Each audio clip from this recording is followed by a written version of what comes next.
What if I told you that only 9% of Utahns can afford the median price home right now? This information is straight from the state's own strategic housing plan. Utah is one of the fastest growing states in the nation, and the housing market, we've talked about this a lot, is struggling to keep up. Today, I want to break down the Utah Housing Strategic Plan released in late 2025. The statewide plan lays out exactly why housing is so unaffordable, what the state is doing about it, and what it means for buyers, sellers, and investors. So let's get into it.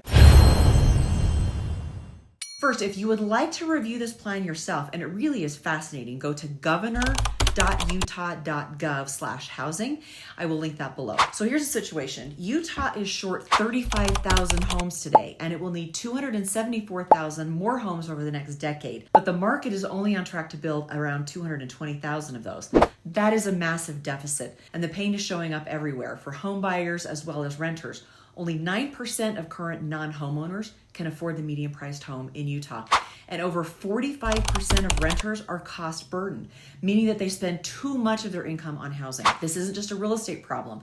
The state's own study says housing instability affects everything from education, health, crime rates, and economic mobility. So let's talk about some things that the state is doing currently.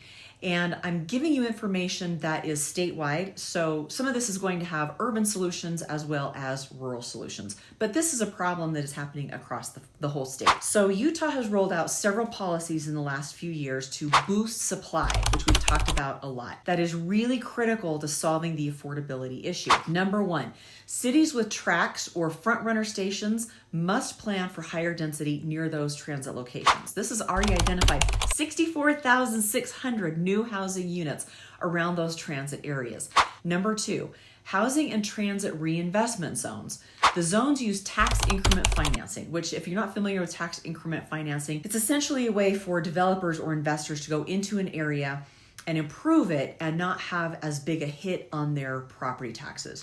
So these zones use tax increment financing to build more dense, affordable housing near those transit locations. These two solutions obviously are going to be for more urban areas on the Wasatch Front, but these require 25 to 60% affordable units in certain mixed use or ownership-focused developments. The third thing is the Utah Home Investment Program. This is a $300 million fund providing 100% financing at below market rates to developers building for-sale condos and homes.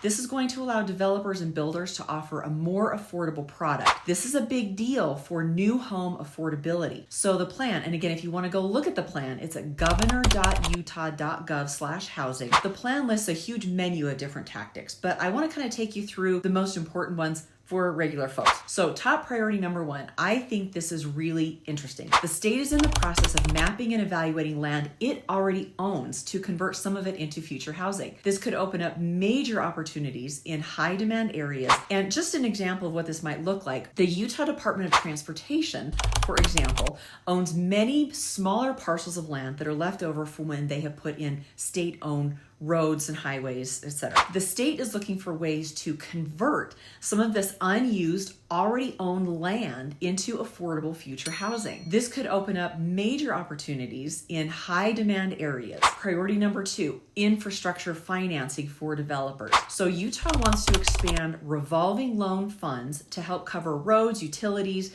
and transit improvements needed for new housing projects. This reduces the upfront developer costs, which can help bring prices down. Priority number three, streamline housing programs. I think this is going to be huge. There's a big push to simplify and consolidate Utah's many housing programs across many state agencies. At last count, there was like 40 different programs spread across a number of different agencies. So this is going to kind of get past the bureaucratic hurdles and streamline these. I think we're going to see some action on this in the coming legislative session, so I'm going to keep track of that. Priority number four, local governments. The state wants to help smaller and faster growing cities, which we qualify for both, streamline the planning and permitting processes. This is a huge deal because many delays happen at the local level. As someone who has been involved in development locally, I can attest to the fact that a standardized and streamlined planning and permitting process would be extremely helpful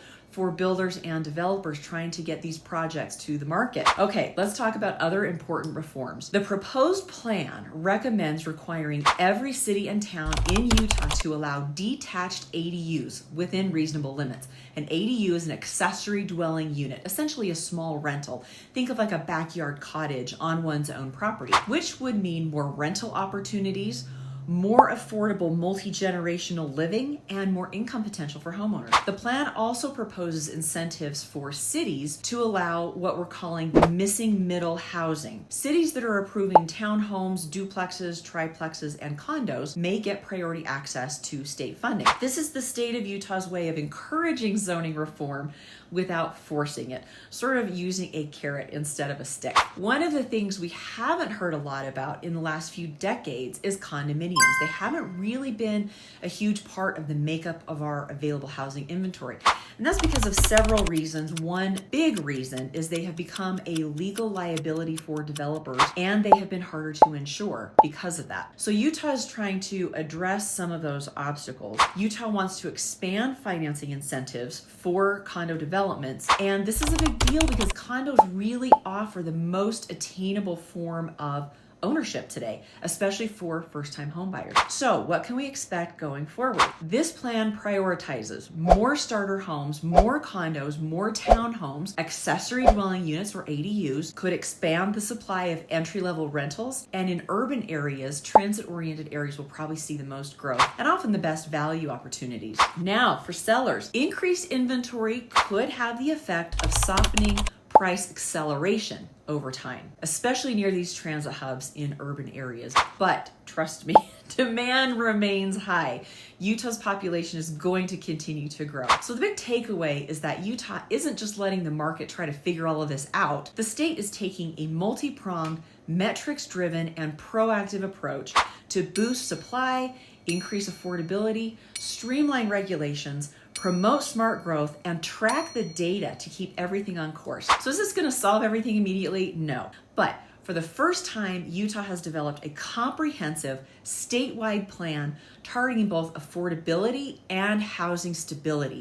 And for anyone involved in real estate, this really is the roadmap for the next decade. If you want to stay ahead of Utah's housing market, whether you're a buyer, a seller, investor, or an agent, you know I'm going to follow this for you. I'm going to bring you the legislative updates.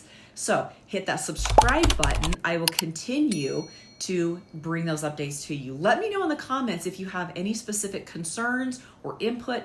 What part of this plan do you think will make an impact on you? Is there any part of this plan that is going to benefit you? What do you think? Let me know. We'll talk soon.